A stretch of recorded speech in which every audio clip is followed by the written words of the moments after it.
الله وبركاته. الحمد لله الذي أرسل رسوله بالهدى ودين الحق ليظهره على الدين كله ولو كره المشركون. أشهد أن لا إله إلا الله وحده لا شريك له وأشهد أن محمدا عبده ورسوله.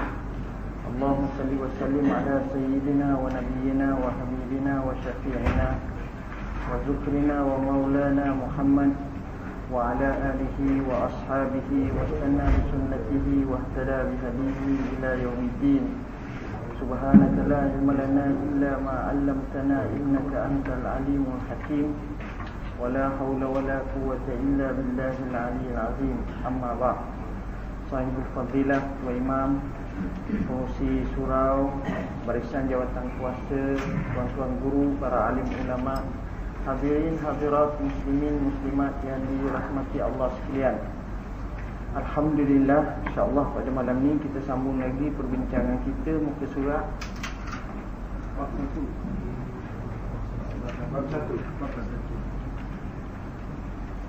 Bismillahirrahmanirrahim. Muka surat 41. Bab 1 surat 1. Muka surat 1 bab 1. Okay. Bismillahirrahmanirrahim. Buku ada siapa yang nak lagi, ada sikit sini. Ada siapa yang minat satu kitab al-order? Kita ingat tadi. Siapa lagi minat?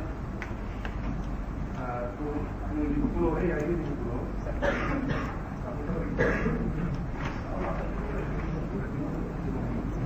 Apa kayak baik kayak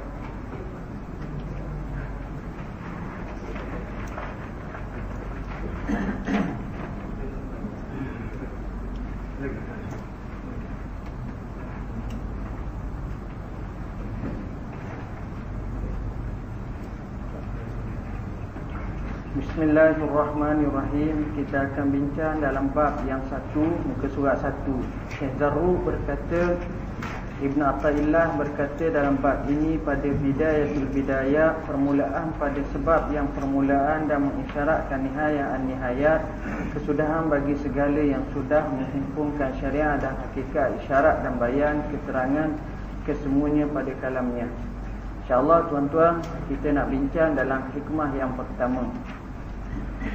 Muka surat 4.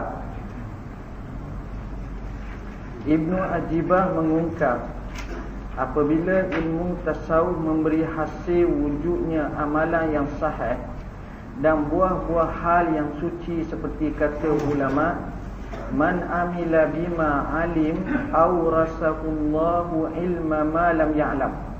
Maksudnya siapa yang beramal dengan ilmu yang dipelajari, nescaya Allah akan mewariskannya ilmu apa yang dia tidak ketahui. Tuan-tuan, di sini menggalakkan kita beramal dengan apa yang kita tahu. Bukan kita sekadar mengumpulkan ilmu tanpa amal. Kata pepatah Arab, al-ilmu bila amalin kasyajari bila samarin.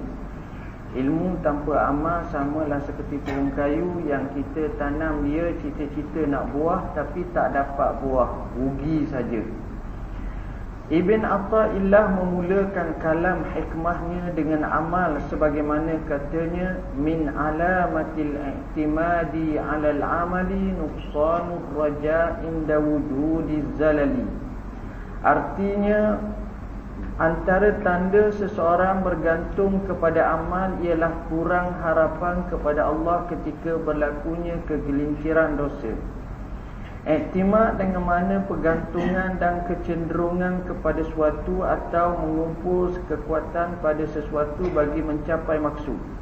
Syekh Zarruq berkata tanda terhasilnya kesan pergantungan dengan melihat kepadanya sama ada mendapatinya atau tidak.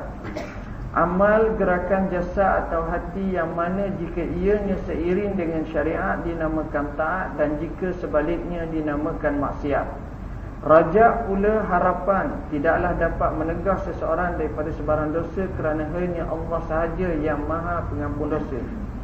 Mafhum hikmah, awasi diri daripada bergantung kepada redha Allah Subhanahu Wa Taala dan balasan yang dijanjikan kepadamu seperti solat, puasa, zakat dan lain-lain.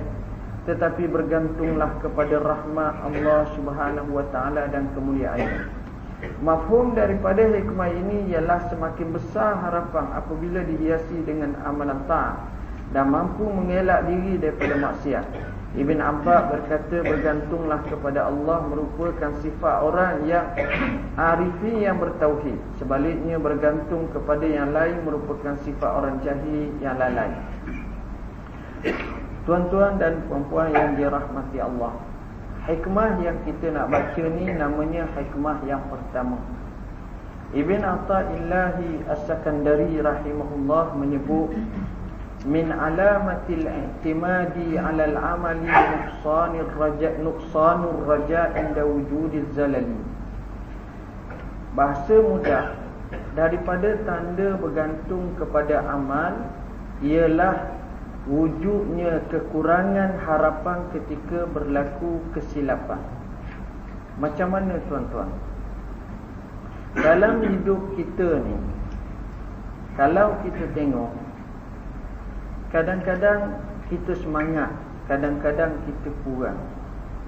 Saya contoh, biasanya kalau satu malam kita bangun, kita semayang, kita zikir. Selepas daripada bangun, semayang, zikir, ibadat, apabila dengar fajar hampir menyingsing, kita langkah kaki ke masjid, ke surau. Semayang, sudah semayang, zikir, i'tikaf, sudah tu balik, temu kawan on the way, berhenti dulu kedai, makan roti canai. Tuan-tuan, sebenarnya kita akan rasa satu perasaan yang seronok. Kadang-kadang seronok ni dia merentasi pula. Mari mikir, rasa-rasa orang kampung ni tak ada macam aku.